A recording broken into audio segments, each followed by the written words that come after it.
On this forecast track, the center of Melissa is expected to move near or over Jamaica on Tuesday, across southeastern Cuba Tuesday night, and across the southeast Bahamas on Wednesday. Maximum sustained winds have increased to near 145 miles an hour with higher gusts. Melissa is a Category 4 hurricane on the Saffir-Simpson hurricane wind scale. Additional intensification is expected over the next day or so, followed by fluctuations. Melissa is expected to be a powerful major hurricane when making landfall in Jamaica on Monday night or Tuesday morning and southeastern Cuba late Tuesday. Hurricane force winds extend outward up to 30 miles from the center, and tropical storm force winds extend outward up to 205 miles from the center. Residents in the central and southeast Bahamas and the Turks and Caicos Islands should prepare for the possibility of hurricane or tropical storm conditions beginning late Tuesday or early Wednesday morning. Residents in the northern and northwest Bahamas should closely monitor Hurricane Melissa should it continue to move across the forecast track that could bring tropical storm and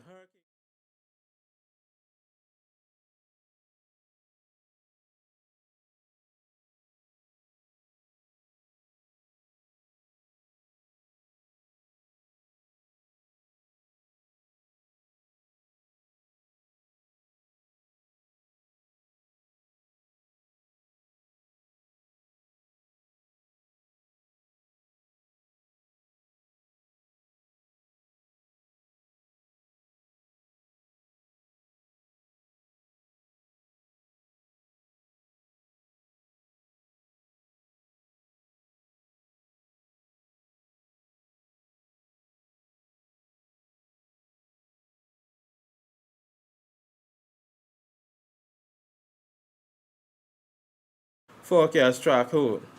So this basically is saying that we need to prepare. It's a very strong storm, and as it reached the Bahamas, we still expect it to be at least a Category 3, which can be very harmful to our island. So please make preparations now before the storm reaches your island.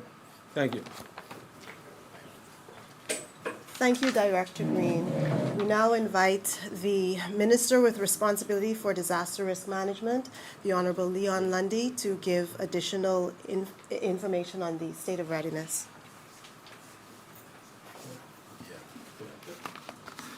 Thank you. Good afternoon, ladies and gentlemen, members of the press, and to all Bahamians and residents tuning in across our islands. At this hour, Hurricane Melissa has been battering Jamaica for more than a day, bringing relentless rain, strong winds, and dangerous seas, while severe weather now extends to parts of Hispaniola. It is forecasted to move across sections of Cuba and then toward the southern islands of the Bahamas before reaching the Turks and Caicos Island.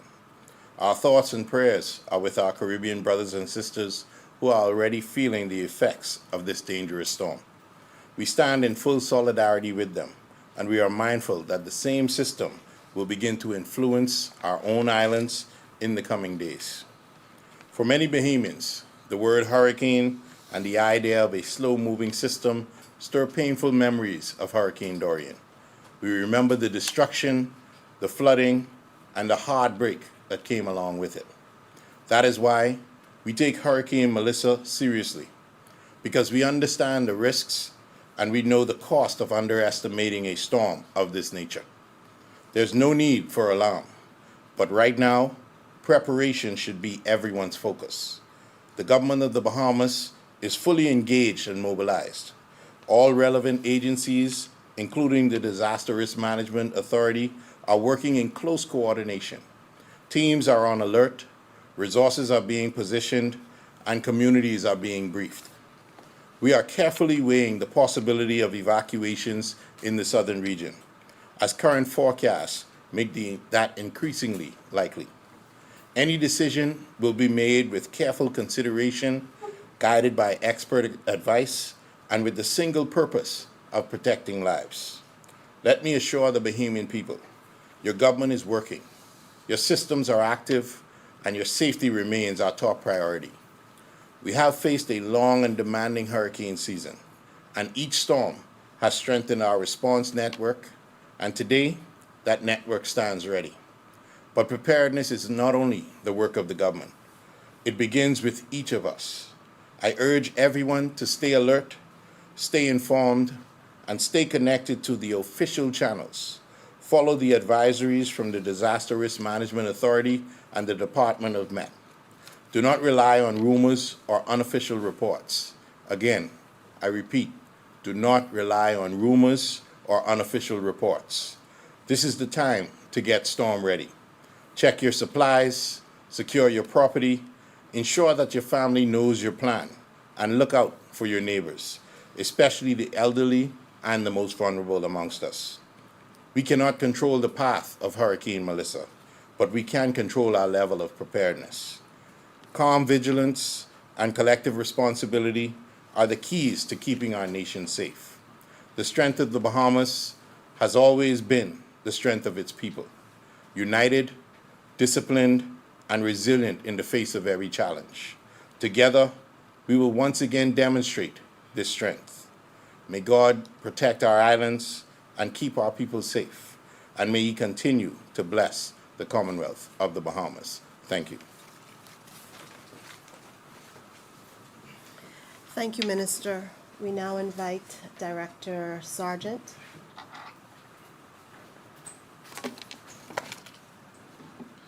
Good evening, all.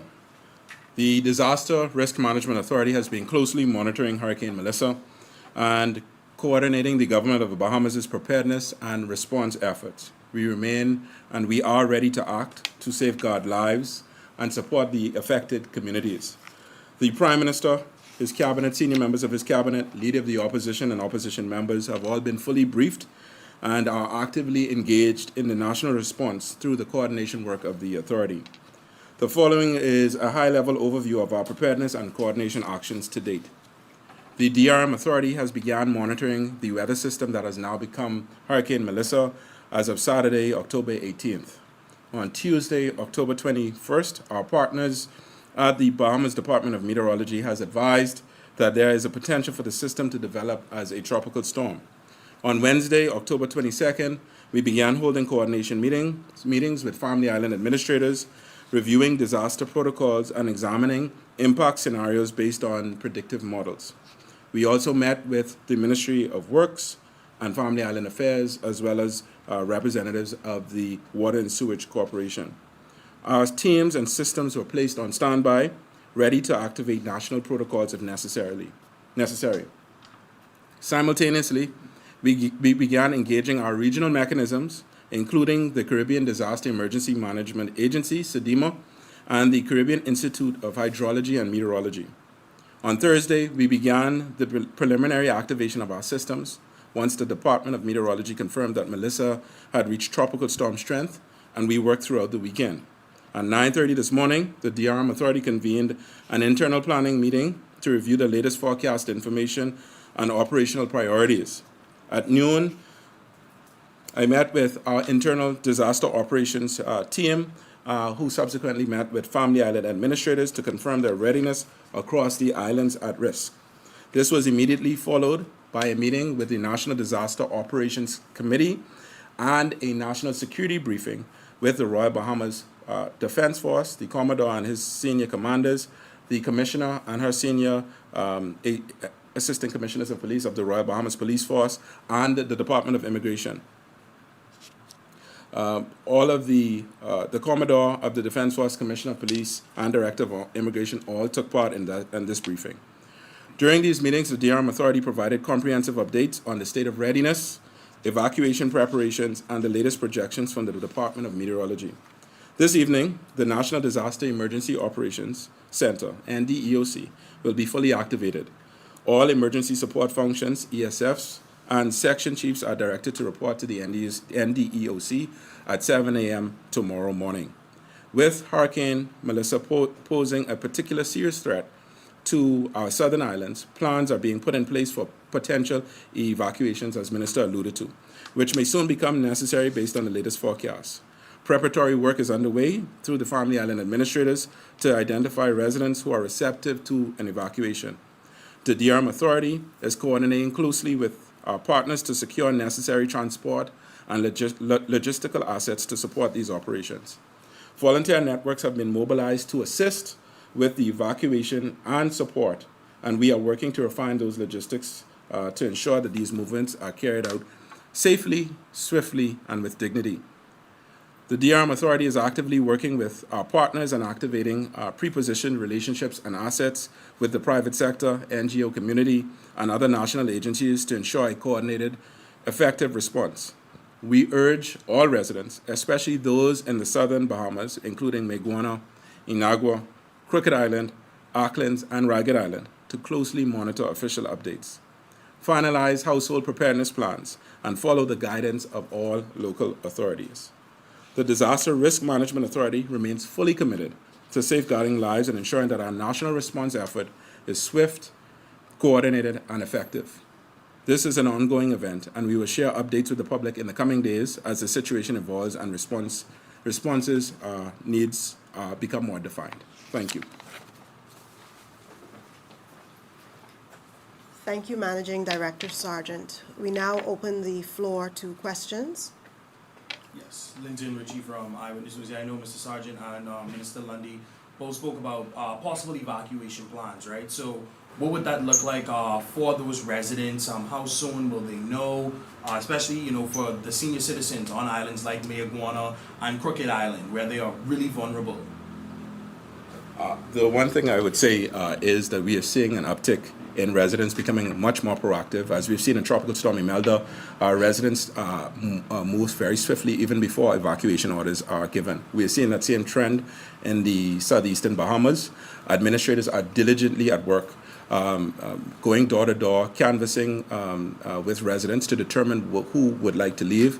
We've gotten information from social services as to the elderly, people with various ailments who need to be evacuated first, and we are coordinating through our international, regional, and local partners to secure air assets to move those individuals once it becomes once we finalize the evacuation plans and orders. Amaya Moss from Eyewitness News. So in the event, I'm sorry, from ZNS.